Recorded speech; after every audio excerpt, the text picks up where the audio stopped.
तो दोस्तों आज बात करने वाले हैं एक ऐसी कंपनी के बारे में जो चार में से एक लोग का म्यूचुअल फंड और असेट मैनेज करती है, एसबीआई असेट मैनेजमेंट कंपनी के बारे में। तो दोस्तों पहले तो मैं अपना जो है अनलिस्टेड मार्केट का एक्सपीरियंस शेयर करूंगा कि इस शेयर में मुझे प्रॉफिट हुआ है या लॉस हुआ है, अनलिस्टेड मार्केट में आपको अप्लाई करना चाहिए या नहीं करना चाहिए। उसके बाद हम आएंगे अपने मेन टॉपिक पे, एसबीआई एएमसी क्या है, कंपनी क्या करती है, कब इनकॉर्पोरेट हुई थी, सारी चीज़ें कंपनी की डिटेल लेंगे, ओवरव्यू लेंगे।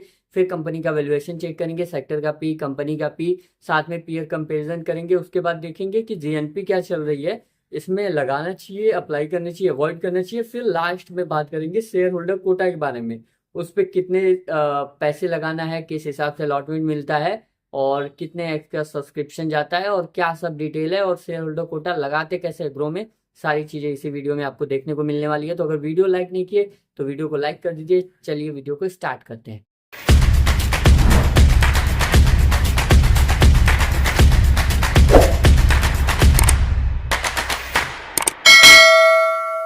मैंने SBI AMC के अनलिस्टेड शेयर्स खरीदे थे, लेकिन IPO ने एक्सपेक्टेशन से अलग परफॉर्मेंस दी।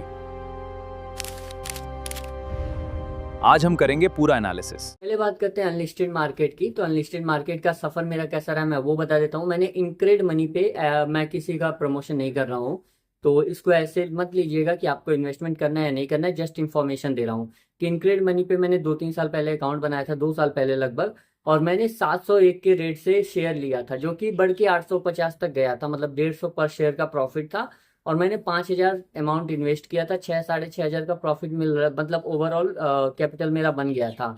बट फिर क्या हुआ कि आरएचपी फाइल हुई, आरएचपी फाइल हुई तो मुझे मैंने मतलब पहले डीआरएचपी फाइल हुई, डीआरएचपी फाइल करने के बाद मैंने बेचने के लिए रिक्वेस्ट डाला इंक्रेड मनी में, उन लोगों ने मना कर दिया कि अब डीआरएचपी के बाद आप बेच नहीं सकते, आरएचपी फाइल होने वाली है और इसको आप बेचोगे तो आपको कम पैसे मिलेंगे, आप बेच ही नहीं सकते, हम नहीं आपकी हेल्प करेंगे। और बोल रहे हैं कि 6 महीने का कूलिंग पीरियड के बाद, जब लिस्ट होने के 6 महीने के बाद आप अपने डीपी से बात करके, जो डिपॉजिटरी पार्टिसिपेंट है लाइक ब्रोकर जो हैं, तो उनसे बात करके, जैसे कि ग्रो हुआ है, आईएनडी मनी हुआ, तो उनसे बात करके आप इस शेयर को अपने जो डिपॉजिटरी है उनके पास आप डिपॉजिट करा सकते हो, सीडीएसएल के थ्रू या जो भी प्रोसेस होगा वो हम चेक करके और इसको वहां पे मूव कर देंगे।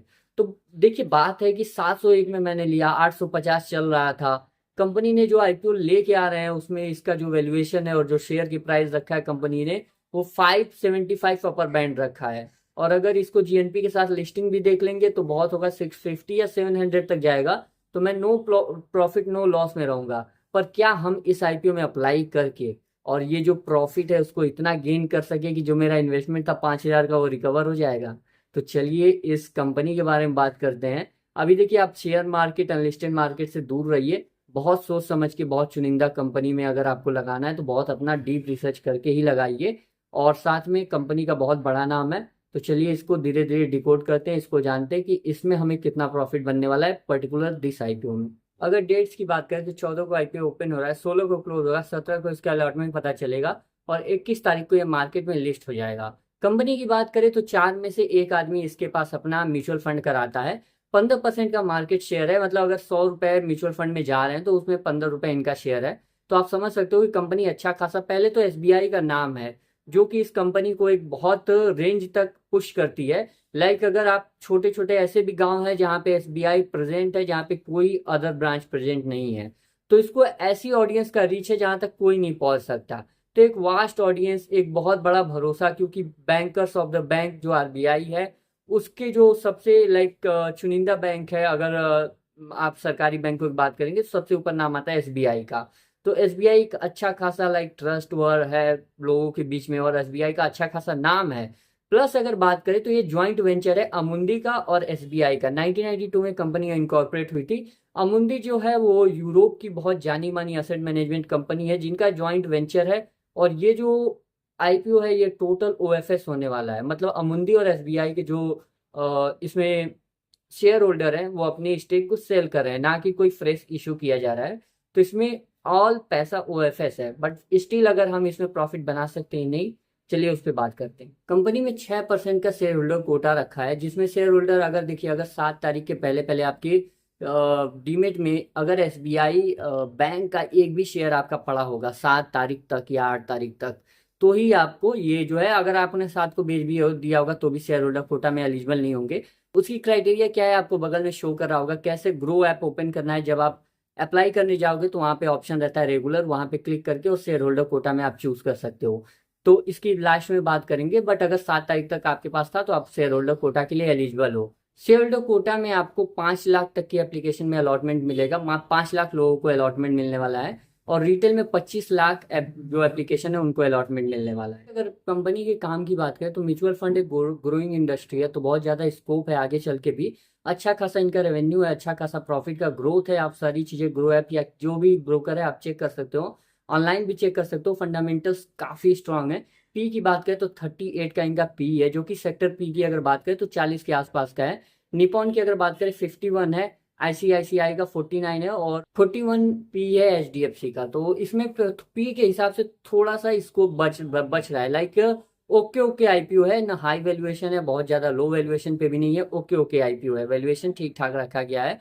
उसके बाद अगर बात करें हम तो जो म्यूचुअल फंड होता है, जितना ज़्यादा कंपनी असेट मैनेज करती है उस पर उतना ज़्यादा फीस बनता है और उस हिसाब से प्रॉफिट भी अच्छा खासा होता है। तो कंपनी के पास असेट का जो बुक वैल्यू बहुत ज़्यादा है, असेट बहुत अच्छा खासा मैनेज करी है कंपनी, और इनके फाइनेंशियल्स काफ़ी स्ट्रांग है और पीयर के हिसाब से भी वैल्यूएशन ओके ओके है। तो हम एक बार इसको आईपीओ के अप्लाई करने के बारे में सोच सकते हैं।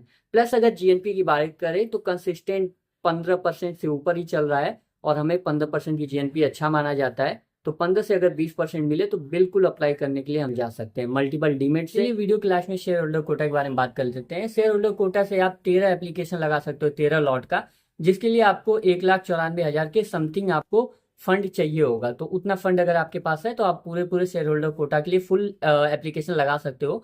प्लस आप एक रिटेल भी लगा सकते हो। अगर आपके पास जैसे कि एक ही डीमेट है और एक पैन पे आप 2 एप्लीकेशन लगा सकते हो, अगर आप शेयर होल्डर कोटा के लिए एलिजिबल हो तो। प्लस शेयर होल्डर कोटा का फुल एप्लीकेशन लगा सकते हो और आप एक रिटेल लगा सकते हो। अब शेयर होल्डर कोटा में प्रोपोर्शन वाइज जो होता है वो अलॉटमेंट मिलता है। तो अगर आपको like 10x shareholder quota subscribe होता है तो आपको एक लॉट मिल जाएगा।